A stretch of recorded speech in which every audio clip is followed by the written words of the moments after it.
découvert ici.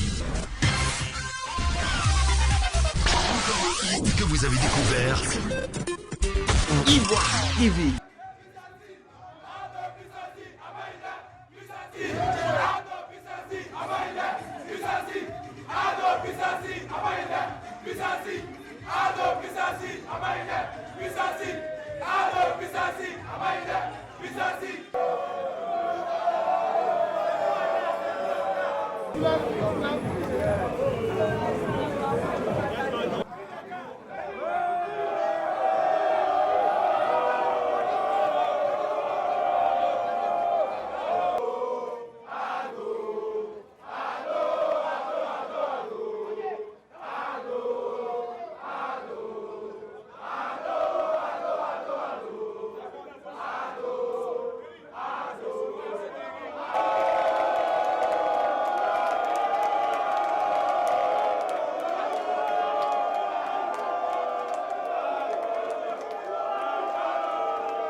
Je suis fier d'être en face des jeunes que vous êtes. Je suis fier de la jeunesse que nous sommes. Il est important de rappeler ici qu'en politique, il n'y a que les audacieux qui avancent. Il n'y a que le courage qui permet de relever les défis. La jeunesse de Côte d'Ivoire, ça fait 30 ans de basculement politique. Vous avez à prendre vos responsabilités. Il y a 10 ans ou 9 ans, quand le président Alassane Ouattara prenait le pouvoir, ça faisait environ 20 ans de crise politique. Je tiens à vous dire que si vous êtes ici aujourd'hui, ce n'est pas pour le président Fofana Gueye, c'est pour l'avenir de la Côte d'Ivoire. Entre vous et le président de la Côte d'Ivoire, il ne doit pas avoir d'intermédiaire.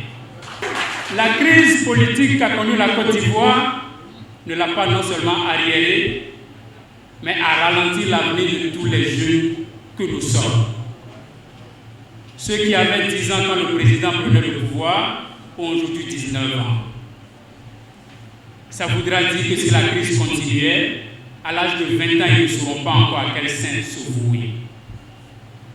J'ai entendu dire des jeunes que qu'est-ce que le président a fait si ce n'est pas les infrastructures. Il y a une anecdote qui dit que la route du développement, c'est le développement des routes. Pour attirer les investisseurs, il faut des hommes forts. Le président Barack Obama a dit qu'il faut des institutions fortes. Mais moi, je dirais aujourd'hui, pas pour le contredire, mais pour soutenir et faire l'antithèse de son affirmation, qu'il faut des hommes forts. Oui, le président Alassane est un homme fort. Vous pouvez en être fiers. Les gens vous insulteront pour vos décisions. C'est normal. Nulle part au monde, on a applaudi quelqu'un qui décide d'avancer. Les gens prient que vous avancez, mais le jour que vous commencez par avancer, ils prient pour que vous échouiez à nouveau. Jeunesse, je voudrais vous dire qu'en décembre dernier, le président Alassane Ouattara a dirigé le monde entier. Vous ne croyez pas? Je vous explique. Il a présidé le Conseil de sécurité de l'ONU. Ça voudra dire quoi? Qu'il avait en charge toute la sécurité de la planète Terre. Je suis là aujourd'hui pour vous dire que lorsqu'on s'engage pour faire avancer, on est critiqué de partout. La Côte d'Ivoire, c'est l'un des meilleurs pays en Afrique. Le jour où vous ferez un tour à Singapour, vous serez fiers de la Côte d'Ivoire. Comme l'a dit l'artiste, c'est un petit pays très Quelqu'un peut me dire, c'est un petit pays très émergent. Oui, la Côte d'Ivoire est l'un des seuls pays en Afrique où presque tout est produit localement. C'est industrialisé. Il y a des pays en Afrique, si le savon n'est pas importé, ils ne peuvent pas trouver tout cela. En Côte d'Ivoire, on produit localement. Vous ne verrez jamais qu'en période de crise, un leader politique s'expose. Les jeunes, vous devriez éviter de vous exposer pour des crises, mais de chercher à faire avancer le pays pour vous, pour vos enfants et pour les générations à venir. Aujourd'hui, tout le monde a la tranquillité d'esprit. Tout se passe bien, on va, on revient. Celui qui travaille gagne son argent. C'est ça qui fait évoluer un État. Et je peux vous dire, et vous le répétez, le président Addo est un homme fort. Vous savez, le président Houphouët-Boigny aura été un très bon chef d'État de son époque. Nous tous, nous sommes d'accord. Le vieux est mort, la famille se déchire dans une longue série de crises à rebondissement. Suivez bien mon regard. Le président Houphouët-Boigny, lui-même médecin, se sentant mal à l'aise dans sa peau, a positionné 3 civils. Nous avons en son temps le docteur Alassane Ouattara, qui était Premier ministre, membre du gouvernement, comment on appelle, Premier ministre chef du gouvernement. On avait M. Henri Konan Bédié, qui était président de l'Assemblée nationale, dauphin constitutionnel, selon l'article 11 de la Constitution de la Première République. On a également Laurent Dona-Foloro, qui était à son temps secrétaire général du plus grand parti politique, le PDCI-RDA. À ces 3 civils étaient encadrés par 3 militaires. Le général Robert Gueye, en son temps, père à son âme, qui était le chef d'état-major des armées. On avait le général Tani, père aussi à son âme, il est décédé en 2017, qui était le commandant supérieur de la gendarmerie. Et on avait enfin Émile Constant Bombé, qui était le patron de la police. Ça fait combien de personnes? Ça fait combien de personnes? Ça fait 6 personnes. C'est ceux-là, les héritiers du président Houphouët-Boigny. C'est ceux-là, les héritiers du président Houphouët-Boigny. Nous avons à cette époque un homme, l'historien et historique opposant du vieux. C'était à cette époque le président Laurent Gbagbo. Ça fait combien? Ça fait 7. Suivez bien mon regard. Dès la mort du vieux, qui monte au pouvoir? C'est M. Henri Konan Bédié. Il était dauphin constitutionnel, n'est-ce pas? Selon l'article 11 de la Constitution de la Première République. Il arrive au pouvoir. Qu'est-ce qu'il devrait faire, selon vous? Il devrait suivre la marche du vieux, le président Houphouët-Boigny, pour la paix, pour tout ce qu'il a engagé, en continuant bien sûr avec l'équipe, ses héritiers qui étaient sur place. On est d'accord? Est-ce qu'on n'est pas d'accord? Alors, et s'il vient et qu'il décide de voler seul et de balayer tous ceux qui sont là, qu'est-ce qui va se passer? C'est la guerre. Alors, suivez bien mon regard. Dès que le président Bédié a pris le pouvoir en 1993, celui-ci a imposé une politique, je vais dire, ethnique. Cette politique dure, et il a commencé à pourchasser tous ceux qui étaient autour de lui, en la personne surtout du président Alassane Ouattara. C'est là que les Ivoiriens ont commencé à avoir peur. La peur de soi-même, la peur du lendemain, la peur du prochain et la peur de toute la Côte d'Ivoire. Parce que là, les problèmes commençaient. En 1994, feu Guéni Kobena, la parole lui est refusée lors d'un congrès extraordinaire du PDCI-RDA sous les ordres du président Henri Konan Bédié. Les problèmes continuent et ça s'intensifie. Feu Yéni Kobena sort avec un groupe des cadres du PDCI RDA en 1994 et crée le RDR pour contrecarrer le PDCI de Henri Konan Bédié. Et là, la peur monte aussi d'un cran. Nous étions en 1994.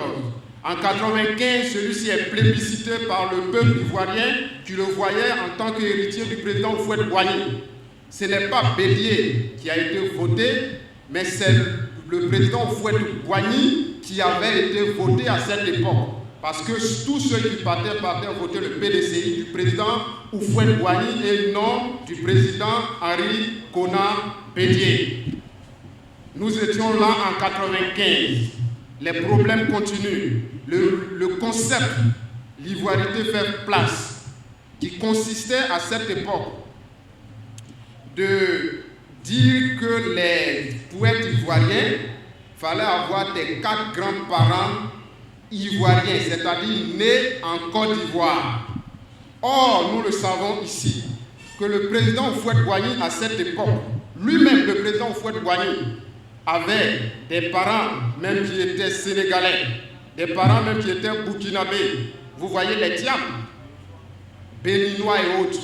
La situation là devient compliquée, mais les gens du centre sont épargnés parce qu'ils sont dans la zone du président Houphouët-Boigny. Alors, les personnalités du Nord, à partir de ce moment, avaient un problème. Parce que ceux-ci avaient des noms à coloration, je vais dire, étrangère. Alors, les Ivoiriens du Nord étaient considérés comme des faux Ivoiriens et les Ivoiriens du Sud étaient considérés comme les vrais Ivoiriens. La peur monte d'un cran, la peur du prochain, la peur du lendemain et la peur de soi-même. Nous étions là en 1995. Bon, ça ne marche pas, ça tourne. Nous sommes en 1999. L'un des héritiers du président Houphouët-Boigny réussit un coup d'État contre M. Henri Konan Bédié. Toute la Côte d'Ivoire était heureuse. Parce que je vous dis, on ne peut pas faire un coup d'État où il n'y a pas de mort si les Ivoiriens ne sont pas contents.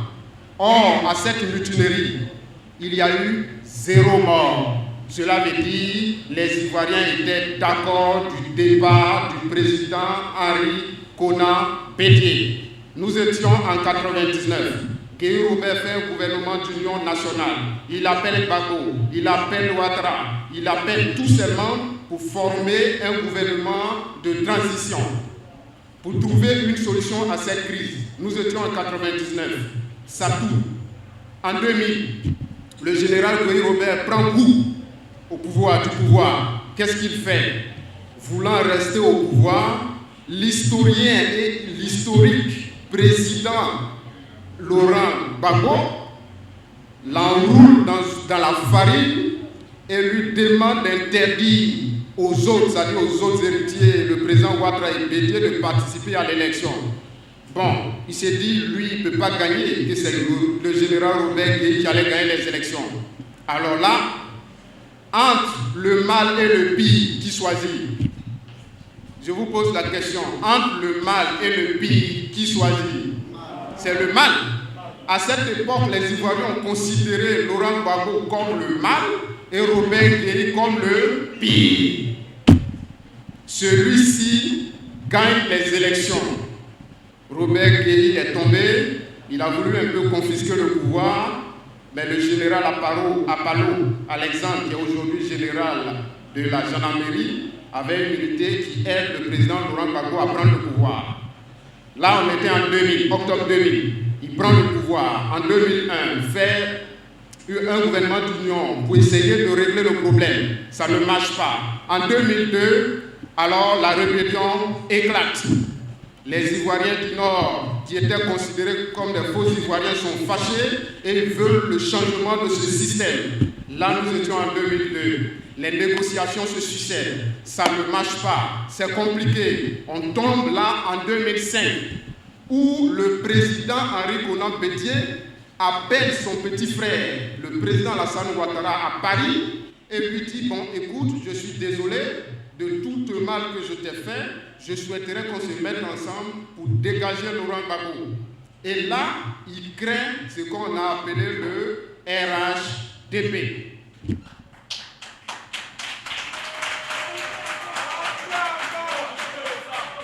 Le RHDP est créé en 2005 pour trouver une solution aux problèmes qu'on vivait. Alors, à partir de ce moment, les Ivoiriens se sont levés et ont dit, bon, tiens, aujourd'hui, les héritiers du président Houphouët-Boigny se mettent ensemble pour la paix et la concorde. Nous, on n'a pas le choix, il faut leur donner le pouvoir. Les Ivoiriens très vite adoptent le RHDP en tant que vrai administre comme leur fétiche.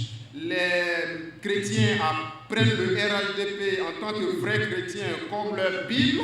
Les musulmans prennent le RHDP en tant que musulmans comme leur Coran. Les bouddhistes prennent le RHDP comme leur musulman. Et voilà, le RHDP devient un parti, je vais dire un mouvement de parti politique très puissant. Et là, on avance. En 2007, on signe les accords. Et on annonce 2010 comme la sortie de la crise définitive. À partir de ce moment, nous on sait déjà qu'on a notre fétiche, les administres là, on a notre fétiche qui est le RHDP et on allait utiliser ça contre Laurent Gbagbo en 2010. Et Dieu merci, 2010 même est prise comme sortie de crise, les élections présidentielles. Alors là, on sait qu'on allait le gagner. On va aux élections et Dieu merci, les héritiers du président Houphouët-Boigny, les enfants du président Houphouët-Boigny, le peuple de Côte d'Ivoire décide de mettre fin à toute cette crise et on donne le pouvoir à M. Alassane Ouattara en 2010. Le président Ouattara gagne les élections en 2010. Les enfants d'Houphouët sont tous d'accord. Alors si tout le monde est d'accord, qu'est-ce qu'on va avoir? On va avoir le développement, on va avoir la paix, on va avoir la justice. Tous ceux qui étaient vraiment fâchés, tout le monde n'est plus fâché. Et là, nous sommes contents. Et regardez aujourd'hui le résultat que nous avons. Les enfants d'Houphouët-Boigny, le président Ouattara a travaillé en Côte d'Ivoire. Nous ne sommes pas obligés de dire à quelqu'un qu'il a travaillé. Moi, je ne dis plus à quelqu'un que le président Ouattara a travaillé. Lui-même sait. Dès que vous commencez les discussions, ils vous disent mais c'est l'argent du contribuable. C'est avec l'argent du contribuable. C'est notre argent qu'ils prennent pour travailler. C'est leur manière de se défendre. Mais posez-leur simplement la question, avec les autres, là, l'Ivoirien ne contribuait pas. L'Ivoirien contribuait. Mais pourquoi c'est Ouattara qui travaille? Franchement, le monsieur a donné... je vais dire, à la Côte d'Ivoire, ce qu'il fallait. Les Ivoiriens sont heureux. Et là, on arrive en 2020. Les vieux démons de la haine et de la division refont surface. Alors, on dit, tu n'es plus bien, moi je veux être président, parce que tu ne veux pas, alors, à partir de ce moment, moi je ne veux plus de toi. Alors on se rétracte, on se met dans l'opposition. On cherche maintenant à faire le combat avec celui avec qui nous étions hier. Alors, qu'est-ce qui ne va pas? On commence déjà à donner des paroles ivoiritaires, à donner des paroles identitaires. Et les Ivoiriens vivent dans la peur, dans la méfiance et dans la douleur. Pourquoi les enfants d'Houphouët-Boigny, au moment où la Côte d'Ivoire part de l'avant, c'est à partir de ce moment qu'ils cherchent encore à se diviser pour remettre du sable dans la tiéké que le président Ouattara a préparé pour les Ivoiriens? Pourquoi? Pourquoi nous ne pouvons pas accepter cela? C'est pourquoi, moi j'ai dit, je vous pose une simple question. Aujourd'hui, le PDCI RDA est en train de s'allier à l'ennemi juré du président Houphouët-Boigny. Je suppose qu'ils se mettent ensemble. Nous étions à 7 personnes. 2 sont morts, du moins 2 sont mortes. Le général Robert Guéhi, le général Tani, Laurent Donafologo s'est mis en quarantaine lui-même parce qu'il voulait manger avec les 2 mains. On a Émile Constant Bombé qui est vieux. On va se retrouver en 2020 avec 3 personnes. Le président, Laurent Gbagbo, le président Henri Konan Bédié et le président Alassane Ouattara. Alors, vous-même ici présents, analysez deux de ces ténors, parce que je tiens à vous dire que M. Lakin, en Côte d'Ivoire ici, les Ivoiriens ne suivent pas proprement dit les idéologies. Vous savez, la force du poids des hommes en lice dépasse la pertinence de leurs idéologies. Nous n'avons jamais assisté à une guerre d'école de pensée en Côte d'Ivoire, encore moins à un conflit idéologique entre les protagonistes. Il n'y a jamais eu la gauche opposée à la droite. Il n'y a jamais eu les démocrates opposés aux écologistes, les capitalistes aux communistes, rien de tout ça. Chacun pèse de son poids. Donc ils sont trois. Et les trois la pèsent de leur poids. Deux s'allient. Dieu merci, les enfants du fouet Boigny, ceux qui sont bien conscients, viennent au RHDP. En la présence d'Aoussou Jano, d'Adjoumani, d'accord. Mais est-ce que si le président Ouattara se retire de la couche, et que, parce que lui, s'il se retire, étant président sortant, il ne pourra pas faire campagne pour le candidat choisi. Ce n'est pas possible. Or, le président Gbagbo, le président Bédié, les deux là peuvent se mettre sur le terrain pour battre campagne. Alors là, je prends l'hypothèse qu'on met Gon Coulibaly à Oussou Jano. Le président, de l'autre côté, ils choisissent leur candidat. Mais eux, ils ont la possibilité de suivre leur candidat sur le terrain. Alors que nous, notre dinosaure, n'a pas la possibilité d'être sur le terrain. On fait comment? Il n'y a pas de problème? Il y a problème. Alors si on s'amuse, c'est vous, c'est nous les jeunes. En 2010, la crise a fait 3000 morts. Sur les 3000 morts, on peut décombrer plus de 2800 jeunes. C'est nous. Ce n'est pas les vieux. Eux-mêmes, on ne les tue pas. Hein. Leurs enfants sont à l'étranger. Alors qu'est-ce qu'on fait? Voilà pourquoi cette cérémonie d'aujourd'hui a un sens.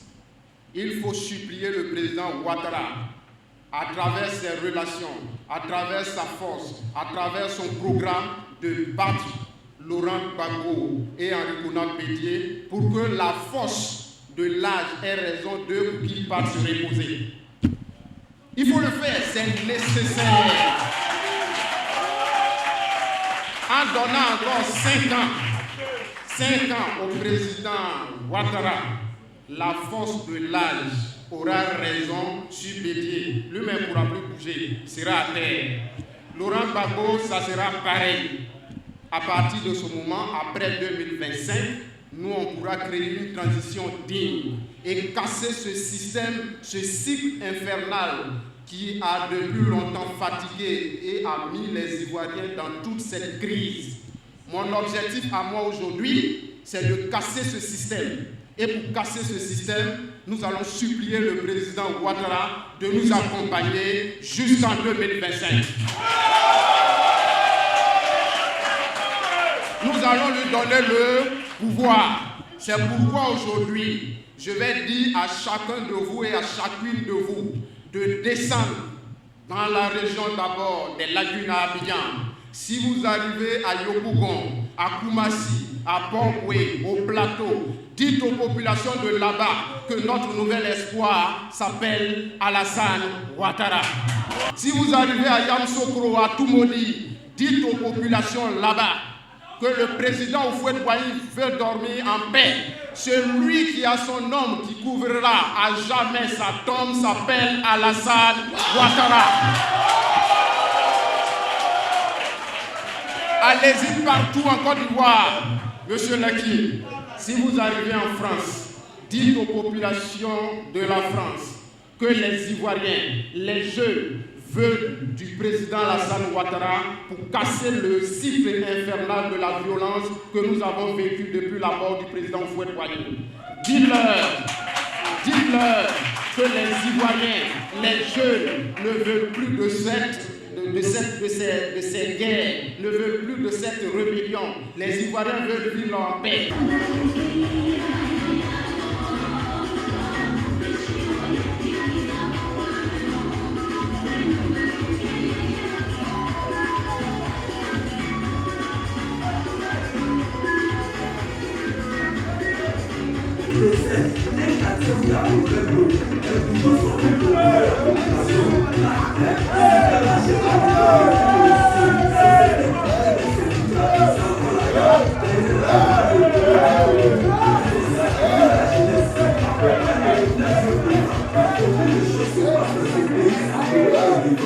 La Côte d'Ivoire, c'est un pays ami et frère.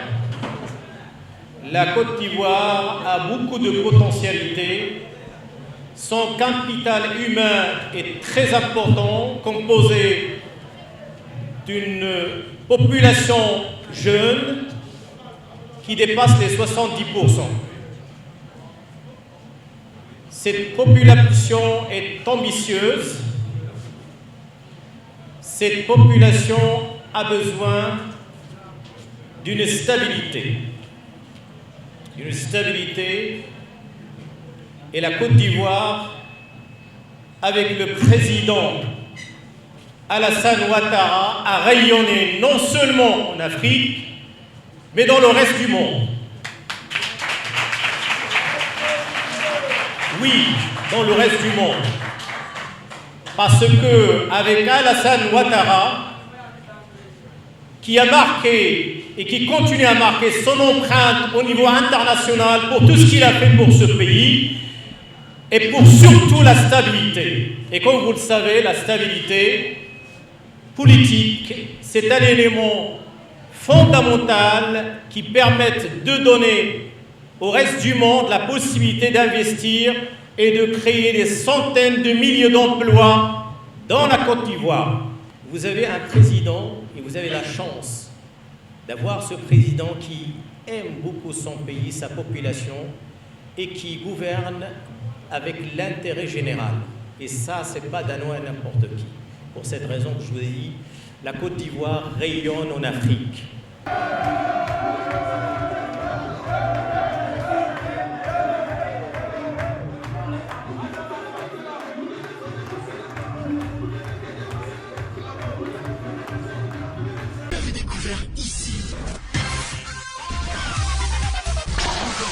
Que vous avez découvert Ivoire TV. Ivoire TV.